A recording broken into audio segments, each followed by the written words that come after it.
शहरात काम करणाऱ्या एका तरुणाला त्याच्या गावाहून फोन येतो. तुझे बाबा खूप आजारी आहेत. डॉक्टर म्हणाले आशा कमी आहे. तो लगेच गावी पोहोचतो. बाबांच्या खाटाजवळ बसतो. बाबांचा अशक्त हात हातामध्ये घेतो. बाबांच्या उशीखाली एक जुनी पण घामाने विझलेली चिठ्ठी सापडते. त्यात लिहिलेलं असतं, देवा विठ्ठला, यंदाही माझं शरीर साथ देत नाही रे. पायात ताकद राहिली नाही, पण माझ्या लेकराला सुखात ठेव, एवढीच या बापाची मागणी. त्या तरुणाच्या डोळ्यातून अश्रू घळाघळा वाहू लागतात. तो कधीच वारीत गेला नव्हता.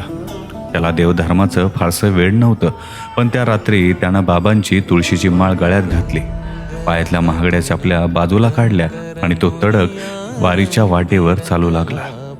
उन्हाचे चटके बसत होते, पायात काटे रुतत होते, अंगातून घामाच्या धारा वाहत होत्या. पण प्रत्येक पाऊल टाकताना त्याला जाणवत होतं की हा प्रवास स्वतःसाठी नाही, हा प्रवास एका बापाच्या श्वासासाठी आहे. पंढरपुरात पोहोचून जेव्हा त्यानं कळसाला हात जोडला, त्या क्षणी गावाहून फोन आला, बाबा शुद्धीवर आले, डोक्याच्या बाहेर आहेत. वारी हा फक्त प्रवास पूर्ण करण्याचा मार्ग नाही. वारी ही माणसाला विश्वासाची आणि अपार प्रेमाची सर्वोच्च पराकाष्ठा आहे.